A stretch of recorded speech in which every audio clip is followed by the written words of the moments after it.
Hi, my love bugs. It's Miss Czihaly. This, of course, says Miss Czihaly loves you, and it's true. I miss all of you a lot. My next story I wanted to share is called The Selfish Crocodile. And when someone or something is selfish, that means that they are looking out only for themselves, and they're not really trying to help others. They're only trying to help themselves. And this is something that we want to work on as people, to not be selfish and to be thinking about the needs of others. So we're going to learn about this crocodile and see where the story takes them. So, the Selfish Crocodile. I'll show you the pictures first. There we go. In a river deep in the forest, there lived a large crocodile. He was a very selfish crocodile. He didn't want any other creature to drink or bathe in the river. He thought it was his river. Every day he shouted to the creatures of the forest, "Stay away from the river. It's my river. And if you come into my river, I'll eat you up." Oh boy. Let me show you the pictures first. So there were no fish, no tadpoles, no frogs, no crabs, no crayfish in the river. They were all afraid of the selfish crocodile. The forest creatures kept away from the river too. Whenever they were thirsty, they had to go for miles out of their way to drink in other rivers and streams. So these poor animals have to walk really far to get the water they need because the crocodile is saying, "Oh, it's only my river."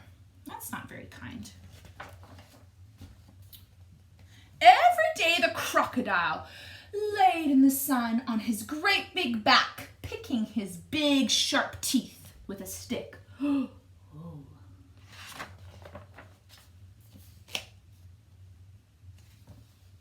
Early one morning, the forest animals were awakened by a large groaning sound. Something was in terrible pain. The creatures thought it must be an animal caught by the crocodile. But as the bright sun came out, they saw it was the crocodile himself who was in pain. He was lying on his back, holding his swollen jaw and crying real tears. Uh-oh. Let me show you the picture of our friend the crocodile. You see him there lying on his back? The creatures drew closer, but not too close. Some of them felt sorry for the crocodile. "What's the matter with him?" asked a deer. "I don't know," said a squirrel. "Maybe he's going to die," chirped a blackbird. "Well, if that happens, it'll be safe to go in the river again," grunted a wild pig. There we go. The animals thought about it. They hung from the branches, they peeked through the grass, they buzzed in the air. They shook their heads as they watched the great big crocodile, but no one tried to help. And that's because they're scared of him, because he wasn't being very kind. Suddenly, a little mouse appeared, sniffing the air. Here's the mouse. He ran along the crocodile's tail, then onto his stomach. The other creatures stared.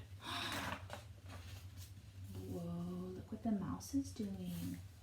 "Look at that mouse!" chattered a monkey. "He's either very brave or very crazy," growled a lion. "He's going to be eaten for sure," said an iguana. The mouse crept along the crocodile's big neck and into his open mouth. There was a hush in the forest.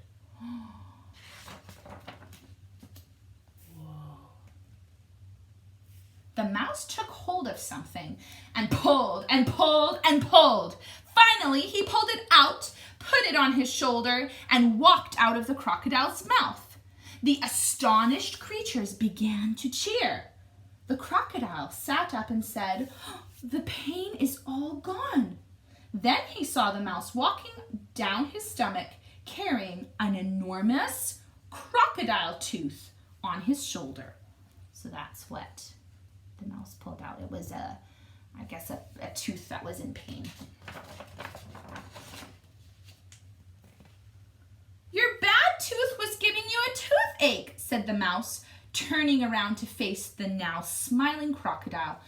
Do you want it back? Oh, no, get rid of it, and when you're finished, come back. I have a present for you. The mouse buried the bad tooth under a tree, and when he returned, the crocodile had a nice, juicy nut waiting for him. That's nice.